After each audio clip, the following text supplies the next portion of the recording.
آپ کا دوسرا سوال، تو 3 طلاق کا کہہ رہے تھے کہ میڈیا کافی 3 طلاق اچھال رہی ہے، اور اس کا کیا جواب ہے؟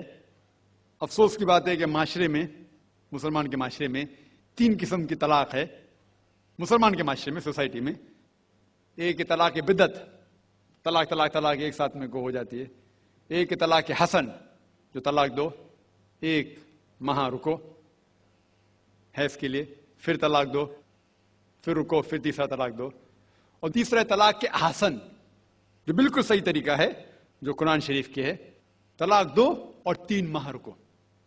قرآن کی آیت ہے سورہ بقرہ میں، سورہ نمبر 2 آیت نمبر 228 میں لکھا ہوا ہے کہ جب بھی آپ طلاق دیں گے تو 3 ماہ یا 3 حیض کی عدت ہے، تو طلاق پورے مکمل ہونے کے لیے 3 حیض یا 3 ماہ، 3 menstrual سائیکل اور 3 monthly courses مسٹ ہے، کمپلسری ہے۔ افسوس کی بات ہے کہ یہ جو اختلاف امت میں ہے اس کی ایک وجہ ہے۔ ایک صحیح حدیث ہے ابن عباس رضی اللہ عنہ، وہ فرماتے ہیں کہ محمد صلی اللہ علیہ وسلم کے دور میں 3 طلاق ایک ہی مانی جاتی تھی۔ حضرت ابو بکر کے دور میں 3 طلاق ایک ہی مانی جاتی تھی۔ حضرت عمر کے پہلے 2 سال کے دور میں 3 طلاق ایک ہی مانی جاتی تھی، لیکن اس کے بعد حضرت عمر رضی اللہ عنہ اس سچویشن کو دیکھ کے وہ کہتے اگر کوئی شخص 3 دے دیا تو 3 ہو جاتی ہے۔ اس حدیث کی وجہ سے جو اختلاف امت میں ہے، اور کئی علماء میں اختلاف ہے، لیکن علماء میں اختلاف ہے، رہیں گا ایک منچ پہ آئیں گے کہ اللہ عالم، لیکن اگر آپ قرآن کی روشنی میں پڑھتے ہیں، قرآن میں طلاق کا ذکر کیا گیا ہے سورہ بقرہ میں، سورہ نمبر 2 آیت نمبر 228 سے لے کے 240 تک، اور سورہ طلاق میں سورہ نمبر 65 آیت نمبر 1 سے 7۔ جو قرآن مجید میں طلاق کا ذکر ہے اس کے اندر یہ ہے کہ کبھی کوئی ڈفرنس آف اوپینین، کوئی جھگڑا ہو جاتا ہے شوہر اور بیوی میں، تو پہلا شوہر بیوی بیٹھ کے بات کرے۔ ایسا نہیں کہ بیوی نے نمک زیادہ ڈال دیا اور طلاق طلاق طلاق کہہ دیا اور طلاق ہو گیا۔ اگر بیوی میں نمک زیادہ ڈالا، بولے آپ کو نمک کم چاہیے، معاملہ سلجھ جائے گا، بیٹھ کے بات کرو۔ پھر بھی بات نہ بنے تو اللہ تعالیٰ فرماتا ہے سورہ نساء میں سورہ نمبر 4 آیت نمبر 35 میں کہ آپ کے درمیان ایک حکم رکھو، ایک آربیٹر بیوی کی طرف سے، ایک آربیٹر شوہر کی طرف سے۔ مطلب آربیٹر، حکم کہتے ہیں آربیٹر کو، حکم رکھو بیوی کی طرف سے اور شوہر کی طرف سے، اور معاملہ کو سلجھا لو۔ پھر بھی اگر بات نہیں مانے تو آپ پھر طلاق دے سکتے ہیں۔ تو طلاق دیتے ہیں تو کئی اس کے کرائٹیریاز ہے کہ حیض کے وقت طلاق مت دو، جب آپ غصے میں طلاق مت دو، شراب کی حالت میں طلاق مت دو۔ اس کے بعد جب طلاق دیا جاتا ہے تو 3 ماہ رکنا چاہیے، طلاق کے احسن ہے، جو بالکل صحیح طریقہ ہے۔ طلاق دو اور 3 ماہ رکو، اور 3 ماہ کے اندر اگر آپ رجوع کرنا چاہتے ہیں اپنے بیوی سے تو رجوع ہو سکتے، الحمدللہ۔ اگر 3 ماہ تک آپ سمجھتے نہیں مجھے میرے بیوی سے الگ ہونا ہی چاہیے، تو 3 ماہ کے بعد، عدت گزرنے کے بعد، آپ دونوں میاں بیوی نہیں رہتے، آپ الگ ہو جاتے۔ لیکن اس کے بعد اکثر مسلمان بھی نہیں جانتے یہ قرآن کی آیت کیا ہے۔ قرآن شریف میں لکھا ہوا ہے سورہ بقرہ میں سورہ نمبر 2 آیت نمبر 232 میں کہ اگر وہ شخص اپنی پرانی بیوی سے پھر سے شادی کرنا چاہتا ہے تو مت روکیے۔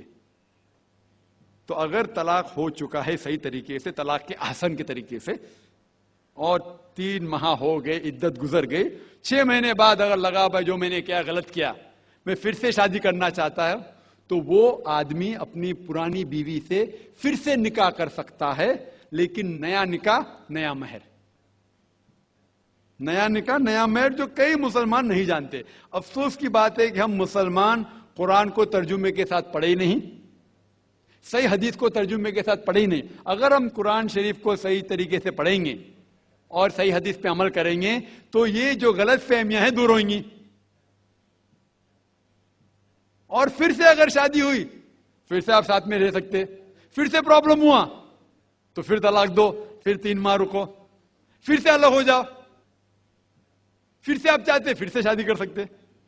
3 بار جائز ہے، تیسرے بار آخری بار ہے، اس کے بعد آپ پھر سے شادی نہیں کر سکتے جب تک وہ دوسری کسی سے شادی نہیں کرے۔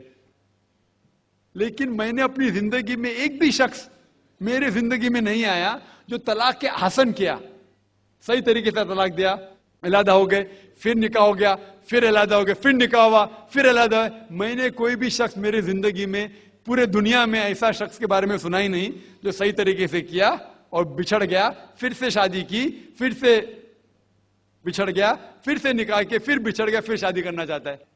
اگر آپ صحیح طریقے سے قرآن کے اوپر عمل کریں گے تو یہ نوبت آئیں گی نہیں۔ اور کچھ لوگ جو اسلام کو مذاق بنائیں اور کیا کہتے کہ اچھا اگر ایک ساتھ میں دے دیے، 3 طلاق دے دیے، ہو گئی، ابھی کیا حلالہ کرو۔ قرآن کہتا ہے 3 طلاق ایک ساتھ میں بھی دیں گے تو ایک ہی ہوتی ہے۔ محمد صلی اللہ علیہ وسلم کے وقت پہ 3 بھی ایک ساتھ میں دینا ایک ہی ہوتا تھا۔ حضرت ابو بکر کے ٹائم میں بھی 3 طلاق ایک ہی ہوتا تھا۔ حضرت عمر کے دور میں لوگ جو کہتے 3 طلاق 3 ہوتی ہے، کئی علماء کہتے ہیں کہ ان نے یہ اپنے فتوے پہ رجوع کیے اور انہیں افسوس تھا کہ یہ فتویٰ انہیں دیے، اور کئی لوگ کہتے نہیں ان کا فتویٰ صحیح تھا۔ اس میں امت کا اختلاف ہے، لیکن اگر قرآن کی روشنی میں دیکھیں گے تو 3 طلاق ایک ساتھ میں بھی دیں گے تو ایک ہی ہوتی ہے۔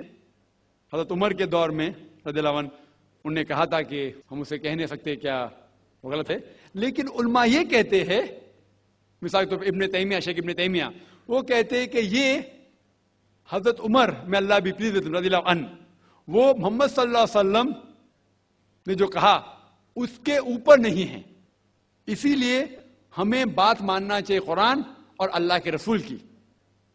اس کے اندر حضرت عمر میں اللہ بھی پلیز رضی اللہ عنہ انہوں نے رجوع کیا، اسی لیے وہ کہتے کہ 3 طلاق بھی ہوئیں گی تو ایک ہی ہوتی ہے، 3 نہیں ہوتی۔ اس میں امت کا اختلاف اس لیے ہے کہ ہم نے قرآن پڑھے ہی نہیں۔ ہم اگر قرآن پڑھیں گے صحیح طریقے سے اور جانے، کئی لوگ یہ سمجھتے ہیں کہ طلاق کے لیے 3 بار بولنا ضروری ہے، اگر 3 بار نہیں کہیں گے طلاق ہوتی ہی نہیں۔ وہ ان کی نادانی ہے، وہ ان کی جہالت ہے۔ تو ہمیں کیا کرنا چاہیے؟ یہ میڈیا اچھال رہی ہے، ہم مسلمانوں کو یہ طلاق کا طریقہ جو صحیح طریقہ ہے طلاق کے احسن، اس کو عام کرنا چاہیے، اور یہ کہنا چاہیے کس بنیاد پہ طلاق دی جا سکتی ہے، کب دی جا سکتی ہے، کیسے موقع پہ دی جا سکتی ہے، دینا چاہیے کہ نہیں۔ تو یہ سب اگر ہم مسلمان عام کریں گے تو انشاءاللہ یہ اختلاف جو امت میں ہے وہ نہیں رہیں گا، اور میڈیا اسے اچھال رہی ہے۔